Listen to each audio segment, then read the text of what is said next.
Assalamualaikum warahmatullahi wabarakatuh. Alhamdulillahi rabbil alamin. Wassalatu wassalamu ala asrafil anbiya'i wal mursalin. Amma ba'du. Saudara-saudari yang saya hormati, pada pertemuan kali ini kita akan mendiskusikan tentang personal brand. Mengapa kita penting membicarakan personal brand? Karena orang yang mampu membangun personal brand, dia itu akan sukses karirnya. Sesuai dengan karirnya masing-masing. Kalau dia seorang ilmuwan, akan sukses sebagai seorang ilmuwan.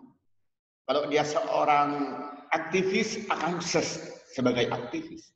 Kalau dia seorang politisi, akan sukses seorang politisi.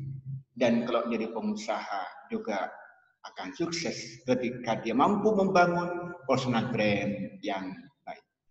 Yang menjadi pertanyaan kepada kita akan bertanya, apa sih personal brand? Kemudian apa manfaat dari personal brand? Kemudian apa fungsi dari personal brand? Nah, kalau kita lihat pertama, kita akan mengetahui pengertian dari personal brand. Kalau kita mau personal brand, kita pahamin yang pertama, personal brand itu adalah proses memasarkan diri dan karir melalui suatu citra yang dibentuk untuk khalayak pertama. Citra ini kemudian dapat dipresentasikan lewat berbagai jalur seperti media sosial, blog, situs web pribadi, hingga perilaku di depan umum. Layaknya produk atau jasa, brand personal memberikan gambaran tentang pengalaman yang akan didapatkan konsumen ketika berinteraksi dengan pemilik. Artinya apa definisi ini menjelaskan kepada kita,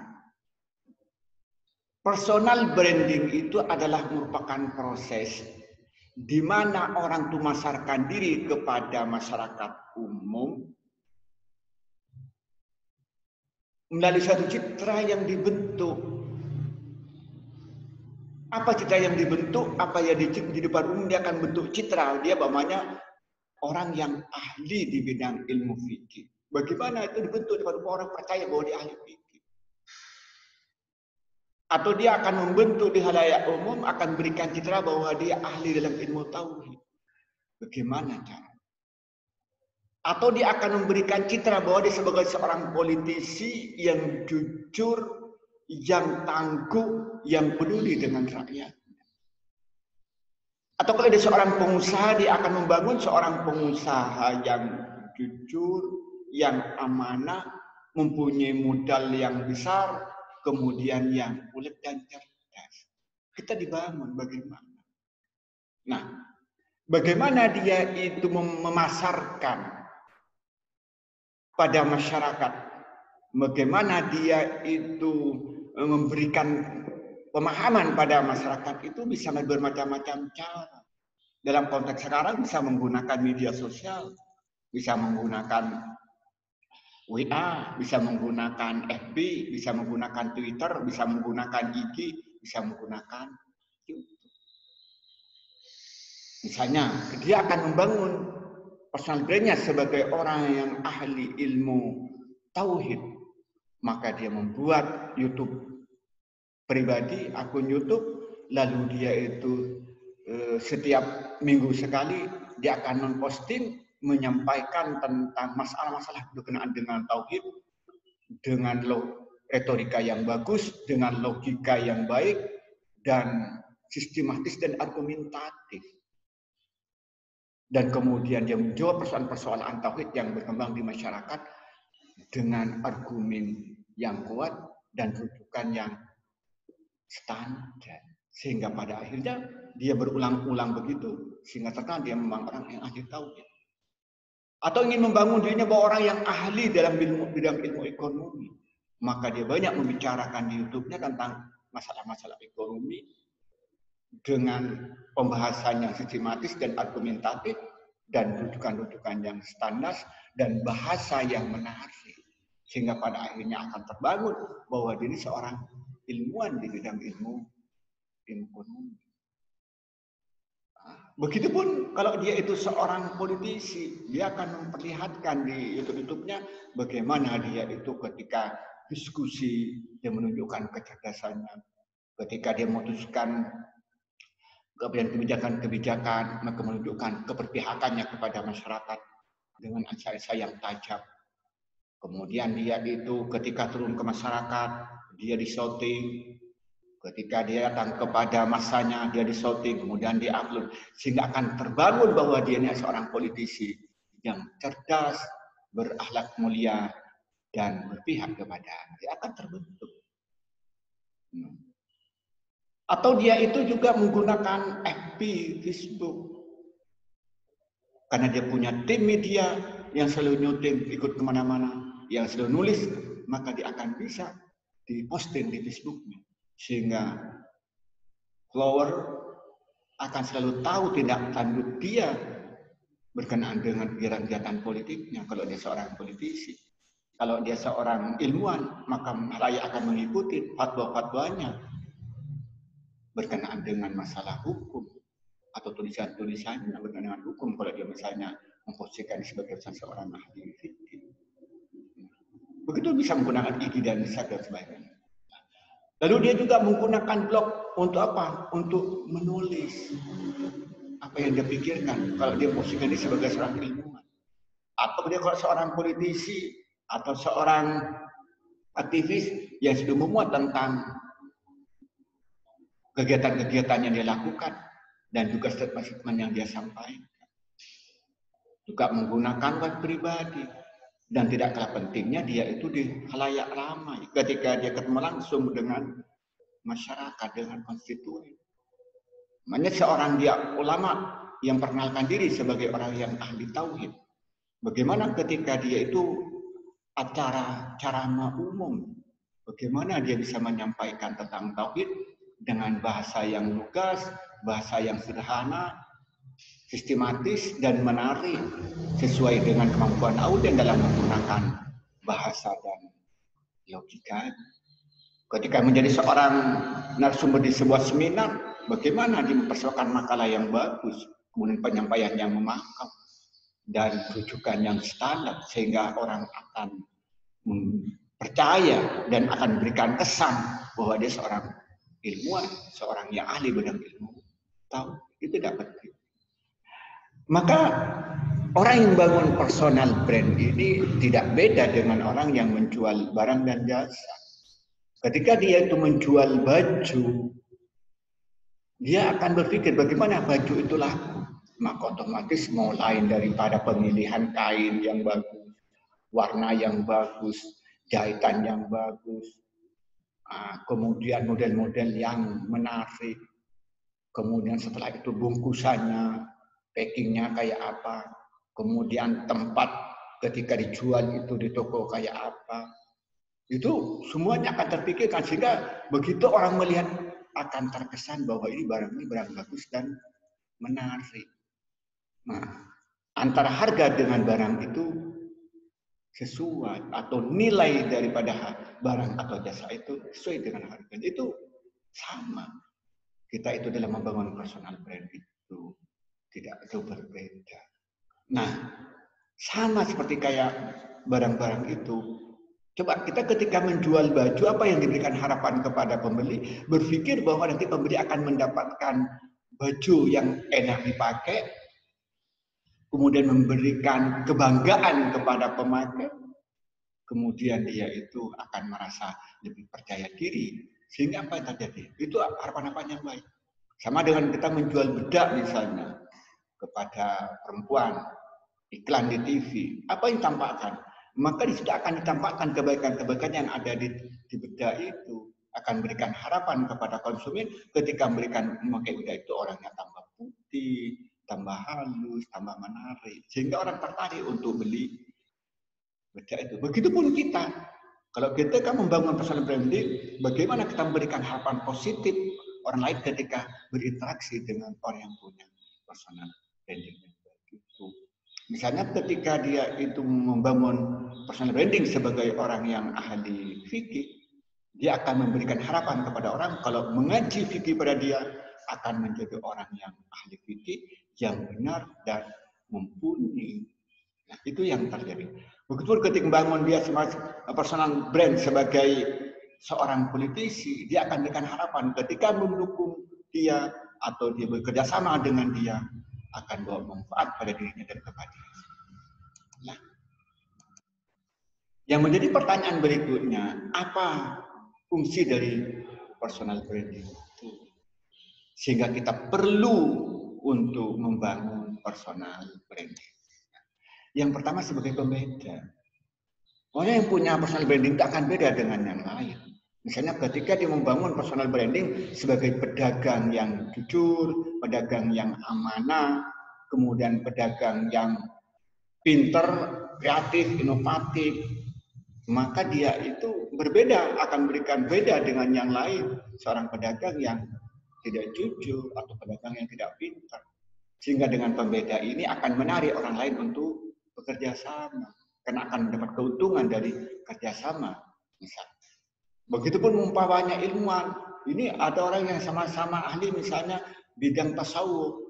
Tapi dia tasawufnya, ilmunya, di personal branding yang dibangun ilmunya mendalam. Dan amaliyahnya itu betul-betul sesuai dengan ilmunya. Nah, beda dengan orang yang ilmunya berbeda dengan yang sama-sama menekuni ilmu tasawuf, tapi ilmunya tidak mendalam dan perilakunya tidak seperti. Jadi pembeda. Itu yang pertama. Kemudian yang kedua itu promosi dan daya tarik. Nah, dia itu akan mempromosikan diri, akan memasarkan diri, akan dirinya sebagai laku, sehingga orang lain tertarik untuk bergabung. Maka kalau dia itu personal brand yang dibangun sebagai seorang yang ahli ilmu tasawuf, maka banyak orang itu akan mengaji, akan belajar.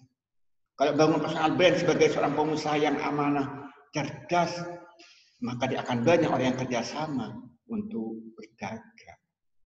Kalau dia membangun sebagai seorang politisi, membangun sebagai seorang politisi yang jujur, amanah, dan responsif, maka dia banyak orang yang akan mendukung. Nah, itu jadi pentingnya. Nah, yang berikutnya apa? Keyakinan. Akan melahirkan keyakinan pada orang itu.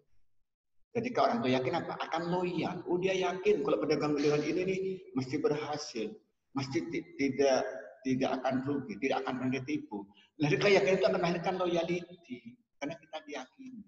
Kemudian yang berikutnya apa? Pengendali pasar. Apa maksudnya pengendali pasar itu? Maka akhirnya dia akan dibeli, akan masyarakat itu akan menjadi loyal. Kalau dia itu misalnya membangun branding sebagai orang yang ahli ilmu tasawuf, maka orang itu akan selalu ngaji pada dia, dia itu belajar pada dia, akan ikut ikutan kegiatannya. Kalau dia itu bangun brandingnya itu bagus, apa yang terjadi? Maka dia seorang pengusaha, maka dia akan bermitra dengan dia, tidak akan bermitra dengan yang lain. Orang akan loyal dari pasar. Begitupun hal-hal yang lain. Maka berikutnya kita harus paham apa? Apa tujuan personal branding itu? Nah, branding itu ada 3. Yang pertama nanti membentuk persepsi masyarakat. Akan membentuk pandangan masyarakat kepada dia. Oh, kalau dia itu bangun personal branding sebagai seorang ilmuwan, maka akan melihat, oh dia seorang ilmuwan.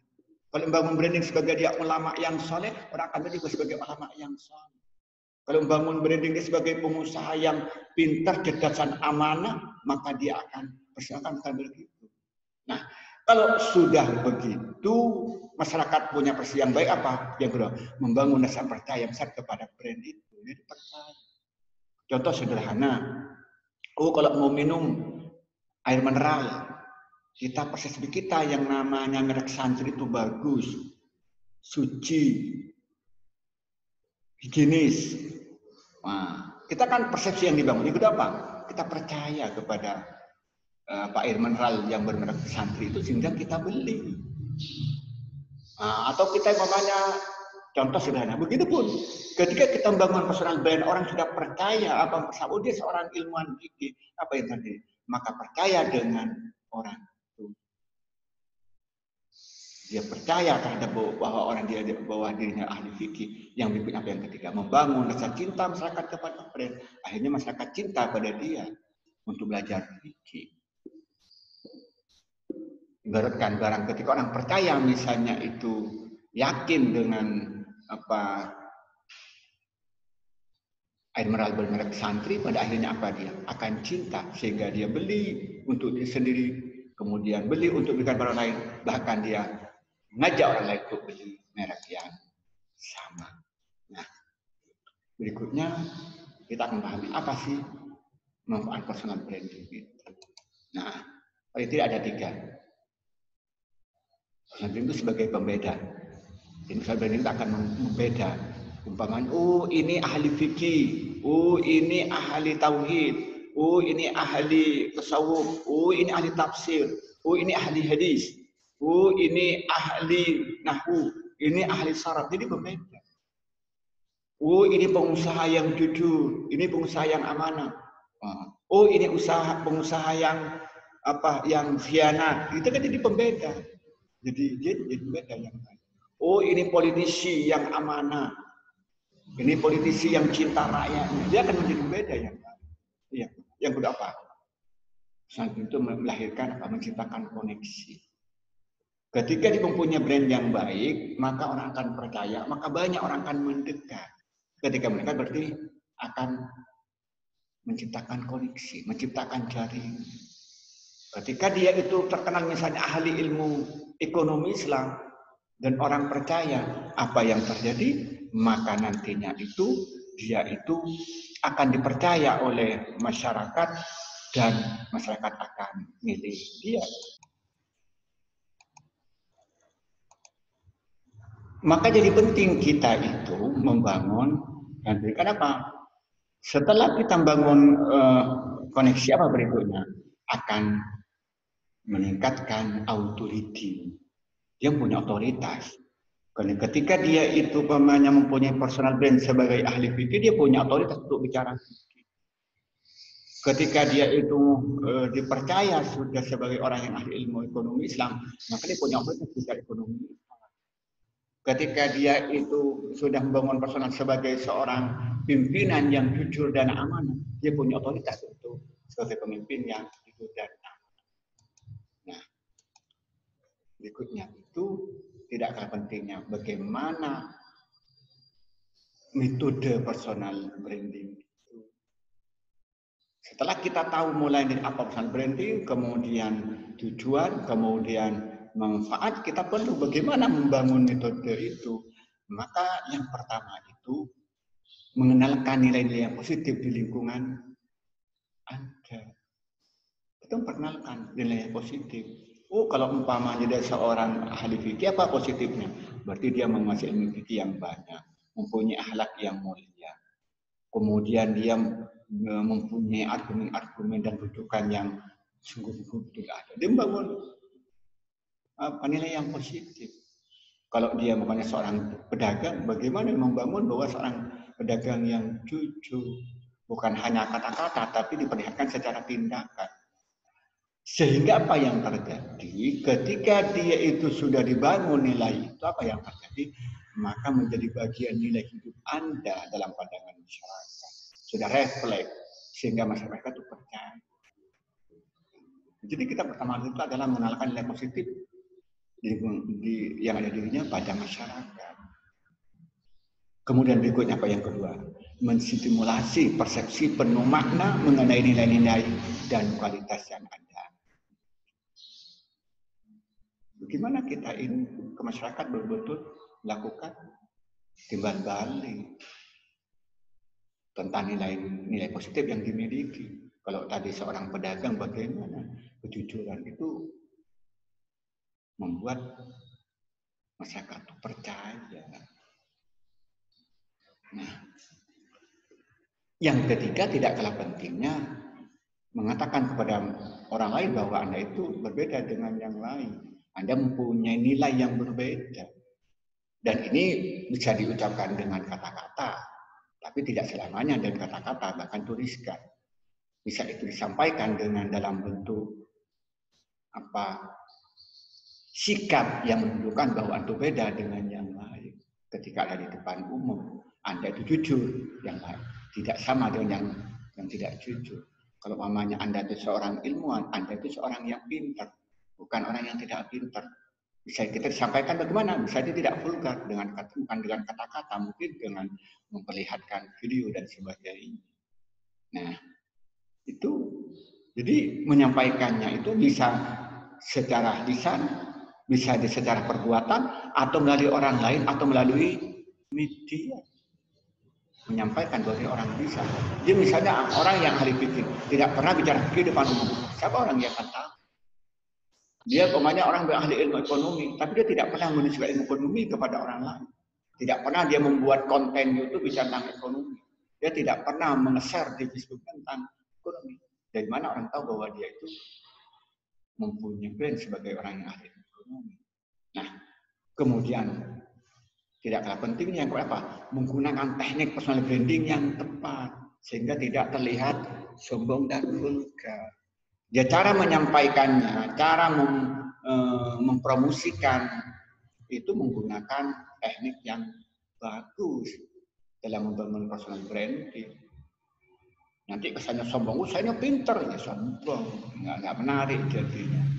Tapi bagaimana dia tawadhu, pada saat tertentu dia akan menjelaskan ilmunya secara mendalam sehingga orang menarik, atau dia itu membuat konten-konten yang membicarakan fikih secara mendalam sehingga orang tertarik, atau kalau ada masalah-masalah yang polemik di masyarakat langsung dia jawab dengan rujukan yang jelas dan standar dan terpercaya, kemudian menggunakan retorika yang bagus, sistematika yang baik, logika yang bagus, argumen yang mendalam dan kuat. Di sini orang itu tidak terkesan sombong dan vulgar. Yang klaim apa? Mempengaruhi cari orang lain melihat Anda. Kita menggunakan cara-cara bagaimana orang itu melihat Anda itu pintar. Melihat orang-orang lain itu bahwa Anda itu memang orang yang baik. Anda itu orang yang cerdas. Nah, kemudian yang keenam itu apa? Itu menciptakan harapan-harapan dalam pemikiran orang lain mengenai apa yang akan mereka dapatkan bila mereka bekerja sama dengan Anda. Itu memberikan keyakinan pada orang itu bahwa apa kira-kira yang dapatkan. Kalau Anda itu membangun brand sebagai orang ahli fikih, kita harapkan apa? Dia nanti akan menjadi orang yang ahli fikih juga. Kalau Anda itu membangun brand sebagai seorang pengusaha yang jujur, amanah, inovatif, dan kreatif, dia akan berpikir ketika berinteraksi dengan Anda, berdagang dengan Anda akan beruntung, Anda akan kaya dan akan pintar seperti Anda. Jadi orang akan dapat menarik orang lain untuk bergabung. Dan orang lain bekerja sama karena ada harapan baik, harapan positif yang didapatkan karena Anda punya brand yang bagus. Kemudian yang ketujuh, menciptakan identitas yang memudahkan orang lain untuk mengingat siapa Anda. Jadi identitas itu dia seorang ilmuwan, ya, dengan ingat gitu. Siapa namanya? Oh, mana kau dengar lihat ilmu fikih, ingat pada Imam Asy-Syafi'i. Oh, kalau imam ingat tauhid, ingat kepada Imam Asy'ari. Ketika ingat tasawuf, ingat pada Imam Al-Ghazali. Jadi kita itu baru orang diingat. Kalau siapa orang yang ahli ekonomi misalnya, namanya kan kita di Indonesia, kita ingat Syafi'i Antoni, kita ingat Andi Warman. Ketika melihat ekonomi secara nasional dalam ekonomi Islam, kita ingat misalnya Umar Jakka, ingat Yusuf Qaradawi. Kita kan jadi mudah. Kemudian yang kedelapan, membangun prospek Anda melihat diri Anda sebagai satu-satunya jalan keluar bagi masalah mereka. Jadi Anda itu memberikan sesuatu yang lebih, yang tinggi, sehingga orang itu kan percaya bahwa Anda itu punya lebih dibandingkan yang kedelapan, memosisikan Anda berada di atas dalam persaingan, membuat Anda unik dan lebih baik dibandingkan persaingan yang ada di pasar. Jadi Anda harus punya kualitas tinggi sehingga tidak tersaingi. Kalau umpama dalam bidang fikih Anda itu orang yang ahli fikih di atas, sehingga tidak bisa mengejar sesama ahli fikih untuk menandingi Anda. Kalau Anda seorang ahli ekonomi, maka ilmunya harus tinggi sehingga tidak ada yang bisa mengejar keahlian dalam bidang ilmu ekonomi. Kalau Anda seorang politisi, dia itu seorang leader yang hebat sehingga tidak ada yang akan menandingi Anda karena Anda itu sudah di atas persaingan. Kalau seorang pendekar, dia ilmunya mendalam, sehingga tidak ada pendekar-pendekar yang mau bertaruh karena pasti kalah. Nah, kemudian berikutnya, ini untuk konteks sekarang, bagaimana tips untuk membangun personal branding di sosial media atau media sosial. Kita bagaimana? Nah, yang pertama, gunakan nama yang sama untuk semua sosial media. Jadi kalau dia misalnya mempunyai YouTube, namanya misalnya Wadud TV, Abdul Wadud TV. Kemudian di FB-nya juga Abdul Wadud. Kemudian di Twitter-nya Abdul Wadud. Di IG Abdul Wadud. Di WA-nya juga Abdul Wadud. Jadi orang itu harus sama, tidak boleh beda. Untuk berbuka langsung orang tahu. Ini Abdul Wadud Nafis. Melihat di Instagram-nya Abdul Wadud Nafis. Lihat di Twitter-nya Abdul Wadud Nafis. Melihat di Facebook-nya Abdul Wadud Nafis. Melihat di YouTube-nya Abdul Wadud Nafis. Melihat di Zoom-nya Abdul Wadud. Nah, kemudian yang kedua apa? Memperbaiki profil sosial media secara berkala. Nah, biar orang itu tidak bosan harus berubah profilnya. Paling tidak setiap minggu sekali diganti profilnya. Jadi ada di mana sesuai dengan personal brand yang dibangun profil itu. Oh, dia pamannya membangun diri sebagai orang ahli fikih. Maka apa yang terjadi? Mungkin sedang diadakan kegiatan basul masail, sedang dia itu mengadakan seminar, sedang dia bedah buku, sedang ada di perpus dan sebagainya. Jadi kita perbaiki tapi sesuai dengan profil yang dia bangun. Nah, kemudian yang ketiga itu apa? Temukan dan posting sesuai dengan vision kamu tadi. Jadi berkala sesuai dengan visionnya.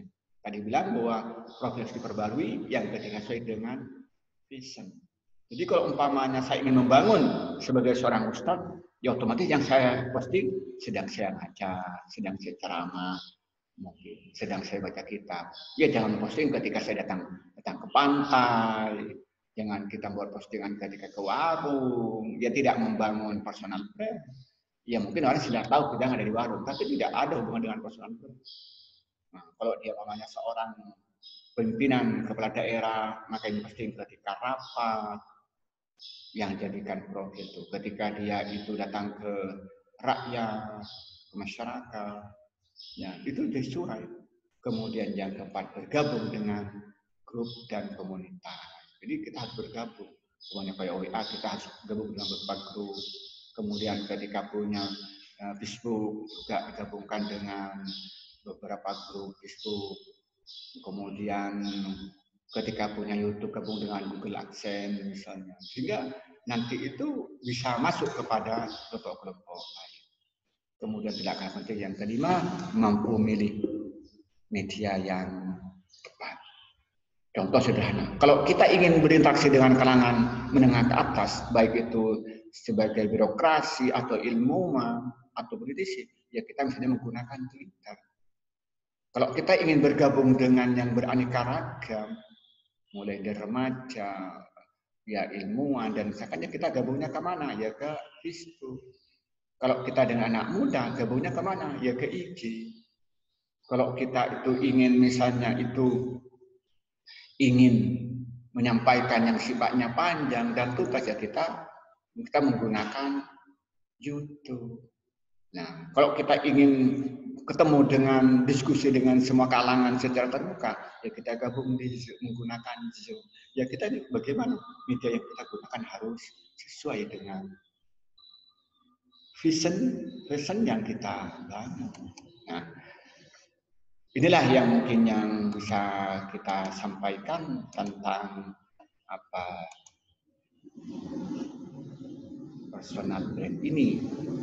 Maka jelaslah bagi kita semua, terutama yang aktif di publik ya, bagi dia sebagai seorang kiai, sebagai seorang ustadz, seorang ilmuwan, seorang pengusaha, seorang aktivis, atau seorang politisi, ini jadi penting memahami personal brand.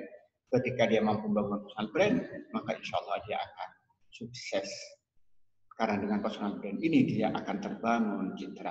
Nah, itulah mungkin seperti yang diinginkan para orang-orang yang soleh itu yang disebut namanya waj'alna lisana syidqin fil akhirin. Dia menjadi cita-cita yang baik pada generasi berikutnya. Itu adalah di awal dari dibangun dari personal brand. Contohnya, kita mencontoh personal brand yang dibangun oleh Nabi Muhammad. Dia sejak dia menjadi Nabi sudah terkenal sebagai Al-Amin, orang yang terpercaya. Nah, begitu dia menjadi Nabi, dia terkenal Al-Amin. Kemudian sehingga dalam waktu singkat, dia sukses. Ini merupakan personal brand yang dimiliki oleh Nabi Muhammad dengan atas rahmat Allah Subhanahu wa taala. Maka kita sebagai umatnya jadi perlu meneladani Nabi Muhammad agar supaya punya brand yang positif. Nabi Muhammad ketika menjadi pengusaha, dia punya personal brand yang baik. Ketika dia menjadi pemuda yang punya personal brand yang baik. Ketika menjadi kepala rumah tangga, punya personal brand yang baik. Ketika dia menjadi seorang nabi juga punya brand yang baik. Maka kita harus meniru dengan cara membangun brand yang baik. Inilah yang bisa kita sampaikan pada pertemuan kali ini. Semoga bermanfaat. Wallahul muwaffiq ila aqwamit thoriq. Wassalamualaikum warahmatullahi wabarakatuh.